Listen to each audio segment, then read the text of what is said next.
He makes us laugh and cracks himself up in the process. Are you kidding me, my man?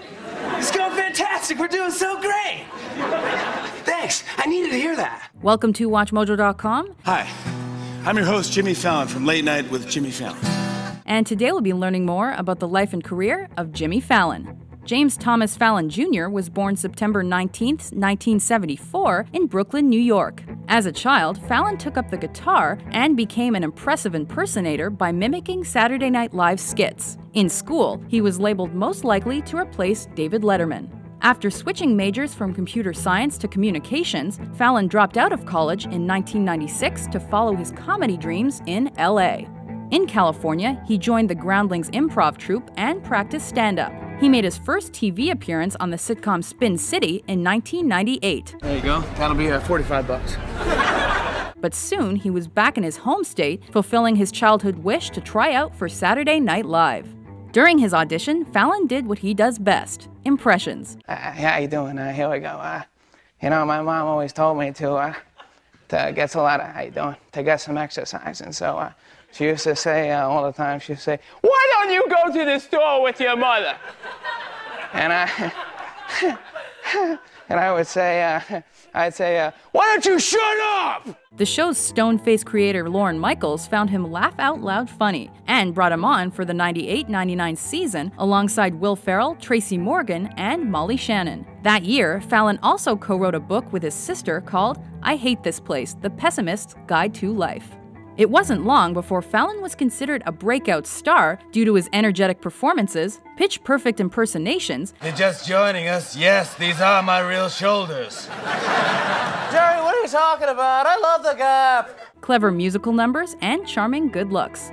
He was made a full cast member after his first season, despite his reputation for breaking during sketches. Fallon made his mark with recurring characters like Sully, one of the Boston teens, and stoner web host Jarrett, as well as with celebrity imitations like Mick Jagger and Barry Gibb. And no matter where I am in the studio, I'm never more than 5 seconds away from a god.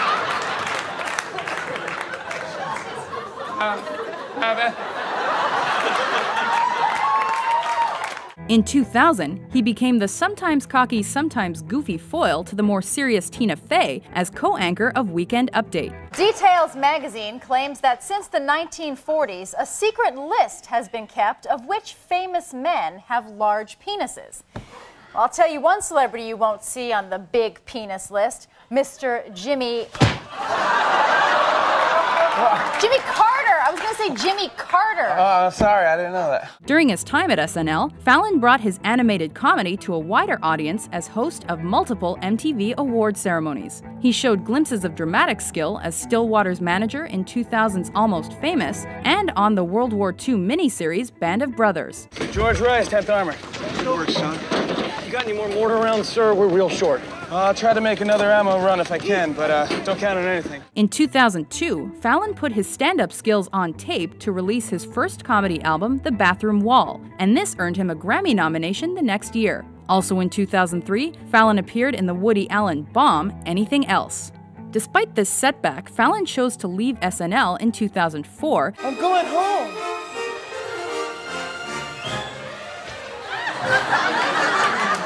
To nurture his blossoming film career. His first post-SNL flick was the flop Taxi with Queen Latifah, which he followed with the marginally more successful Fever Pitch in 2005. There, he met his future wife, Drew Barrymore's business partner Nancy Juvenin. It was also in 2005 that he published the children's book Snowball Fight.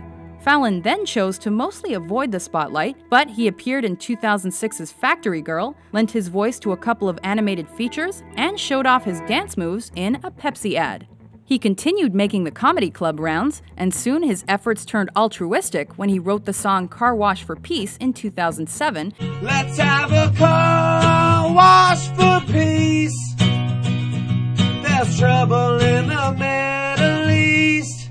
And donated the proceeds to charity. He also increased his visibility by parodying a popular online video. Sometimes I move my mouth this way, and sometimes I move my mouth this way. I woke up, and I had a zit. By 2008, Fallon was back in the headlines as one of the frontrunners to replace Conan O'Brien as host of NBC's Late Night. He took the reins in early 2009, and after a slow start, Late Night with Jimmy Fallon found its groove and became a hit. On the show, Fallon showed his excitement while interviewing celebrity guests, interacted with audience members and his house band The Roots, and tapped into his SNL origins by shooting skits, spoofs, impersonations, and musical parodies. Drunk as hell, but no throwing up. Way home and my stage is just blowing up. Didn't have to even use my AK. Oh, I'm sorry, wait. Did you just say you didn't have to use your AK? I didn't have to use it today. Yes. Not today. No. Fallon laced up his skates for 2009's Whip It and was finally awarded his college degree in communications due to his accomplishments in the field that year. In 2010, he brought zeal to the Primetime Emmy Awards as host and increased viewership as a result. As his late-night success continued, Fallon released a compilation album of his musical parodies in 2012, with guest appearances from stars like Stephen Colbert, Paul McCartney, and Justin Timberlake. While he incurred the wrath of many SNL fans because of his constant giggling, Jimmy Fallon's genuine enthusiasm, likability, and raw talent have made him a star.